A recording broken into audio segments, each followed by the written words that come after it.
Vishnu sir of course ಇವತ್ತು ಜೀವಂತವಾಗಿದ್ದಾರೆ ಅಂದ್ರೆ ಅದಕ್ಕೆ ಕಾರಣನೇ ವಿಷ್ಣುವರ್ಧನ್ ಅವರು. ನಮ್ಮ ಅಪ್ಪಂಗೆ ಒಂದು ಈ ಬ್ರೈನ್ ಫೀವರ್ ಅಂತ ಹೇಳ್ತಾರೆ, ಆ ರಿಪೋರ್ಟ್ಸ್ ಬಂದಿದ್ದು ನೋಡು ದಿಸ್ ಉಳಿಯಲ್ಲ, ಅದೆಲ್ಲೋ ಅಮೆರಿಕಾಯಿಂದ ಏನೋ ಒಂದು ಇಂಜೆಕ್ಷನ್ ತರಿಸ್ಬೇಕು, ಅದಕ್ಕೆ ಒಂದು ಪರ್ ಇಂಜೆಕ್ಷನ್ ವಿಷ್ಣುವರ್ಧನ್ ಸರ್ ತರ ಹೇಳಿದಾಗ ಸೊ ಅವರೇ ಅವ್ರಿಗೆ ಪರಿಚಯ ಇರೋ ಒಬ್ರು ಡಾಕ್ಟರ್ ಹತ್ರ ಕಳಿಸಿ, ಡಾಕ್ಟರ್ ಹತ್ರ ಹೋಗೋದಕ್ಕೂ ಕಾರ್ ಕಳಿಸಿ ಅಲ್ಲಿ ಹೋಗಿ ಟ್ರೀಟ್ಮೆಂಟ್ ಮಾತ್ರೆ ಎವ್ರಿಥಿಂಗ್ ವಿಷ್ಣು ಸರ್ ನಿಜವಾಗ್ಲೂ ನಮ್ಮ ಫ್ಯಾಮಿಲಿಗೆ ಅವ್ರ ದೇವರು. ಫಸ್ಟ್ ಟೈಮ್ ಆಸ್ 6-7 ವರ್ಷದ ಹುಡುಗಿ ನಾನು, ಆ ಥರ ಎಕ್ಸ್ಪೀರಿಯನ್ಸ್ ಆಯಿತು ನನಗೆ. ಹೇಳ್ತಾ ಇದ್ದೀನಿ, ನಮ್ಮಪ್ಪ ಬಂದರು, ನಮ್ಮಪ್ಪ ತಬ್ಕೊಂಡ್ರು ಇಟ್ಸ್ ಓಕೆ ಅಂತ ಹೇಳ್ತಾರೆ. ನಮ್ಮ ಅಪ್ಪಂಗೂ ಅರ್ಥ ಆಗ್ತಲ್ಲ ಏನಾಗ್ತದೆ. ನಮ್ಮ ಅಜ್ಜಿ ಬಂದಿದ್ರು ಅವತ್ತು, ನಮ್ಮ ಅಜ್ಜಿ ಹೇಳಿದ್ರು ನನಗೂ ಇದೇ ಥರ ಆಯ್ತಮ್ಮ, ಇದು ಯಾಕೆ ಅಳ್ತದೆ ಅಂತ ಒಂದಷ್ಟು ಜನ ಬಂದೆಲ್ಲ ಕೇಳಿದ್ರು. ನಿಮಗೆ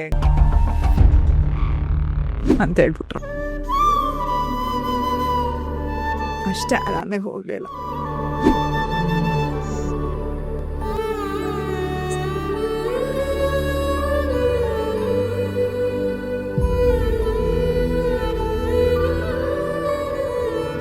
ಒಂದು 6-7 ವರ್ಷದ ಮಗುಗೆ